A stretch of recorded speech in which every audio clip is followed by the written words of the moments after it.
latihan lakaran yang keempat ni.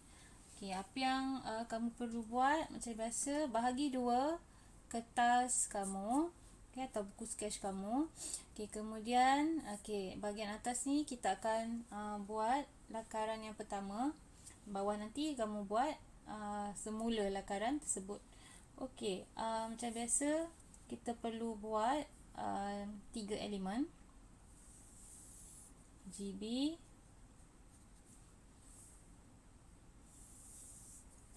GU. Okey, dua titik, perspektif dua titik, jadi perlu ada dua titik lenyap, TL1 dan di sebelah kanan TL2. Okey, jadi kita nak buat lakaran berbentuk huruf L kan. Jadi apa perlu kita buat? Macam biasa, kita buat dulu satu garisan di tengah.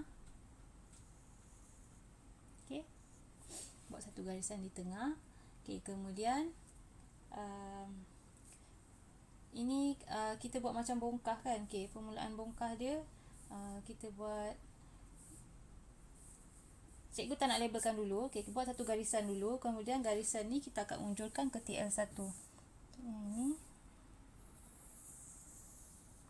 Okey, dan sebelah atas ni. Tak perlu tekan garisan, tekan pensel Okey, kemudian kita dah dapat tinggi bahagian hadapan, tinggi bahagian objek L ni lah. Okey, jadi apa perlu kita buat? Kita tandakan panjang dia. Okey, kita buat panjang dulu. Okey, kemudian kita unjurkan ke atas dahulu. Okey. Okey, kita dah dapat bahagian belakang huruf L ni. Okey, bahagian belakang huruf L ni. Silap sikit. Okey. Bila kita dah dapat bahagian belakang huruf L ni, kita tentukan dia punya kedalaman ni. Kita tandakan dulu.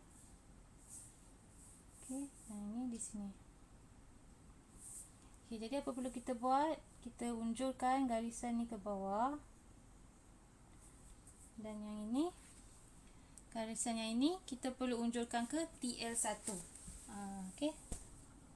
Ini pergi ke TL1.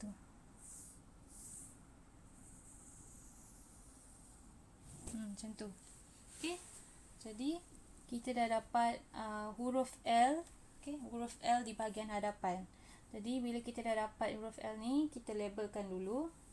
Cikgu labelkan yang ini sebagai A.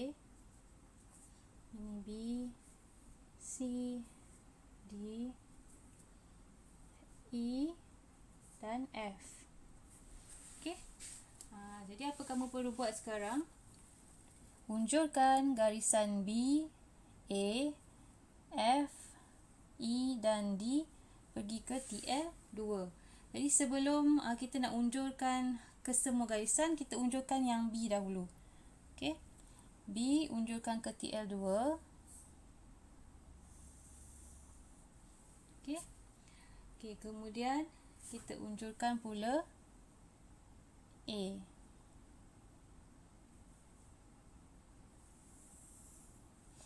Okey. Okey, sebelum kita teruskan, kita tandakan dulu kelebaran objek kita. So cikgu nak tanda di sini. Okey, ni adalah lebar objek. Jadi kita tengok garisan B nak pergi ke A, dia adalah lurus. Jadi yang ini kita perlu gariskan lurus. Titik ada di sini. Okey. Jadi kita tengok A, B, C, D, E, F. Yang ini adalah G. Okey, G kita dah dapat titik H juga. H ni akan unjur pergi ke TL1. Okey, jangan confuse. Sebab ini adalah perspektif dua titik. Jadi kita perlu unjurkan garisan ni ke TL1. Okey. Bila dah dapat yang TL ke H ke TL1, so F ni kita perlu unjur ke TL2. Okey. Jadi ini adalah bila H bertemu dengan F, ini adalah kita punya titik I.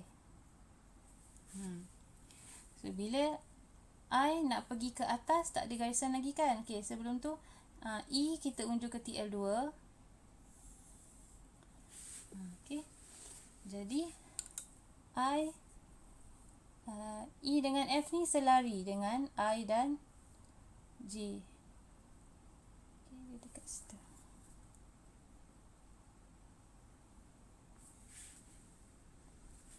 Okey, so ini adalah J. Okey, bila kita dah dapat J, kita unjukkan J pergi ke TL1. Okey, tak boleh terlebih, nanti awak confuse. Okay. Jadi D, mana kita nak dapat dia punya penghujung ni? D lah. D pergi ke TL2. Okey, so kita dah dapat ni. Okey, dah siap sebenarnya gambar kita. Cuma kita perlu legapkan. Okey, jadi tengok cikgu legapkan dulu AB, BC. Tengok. Okey, BC, CD, DE, EF, AF. Okey, kita legapkan yang itu dulu. Okey, kemudian kita legapkan BG, AH, IF, EJ. Ini cikgu lupa labelkan K kan. Okey, jadi DK. Kemudian HG, JI, IH, KJ. Dah siap. Okey, dah siap.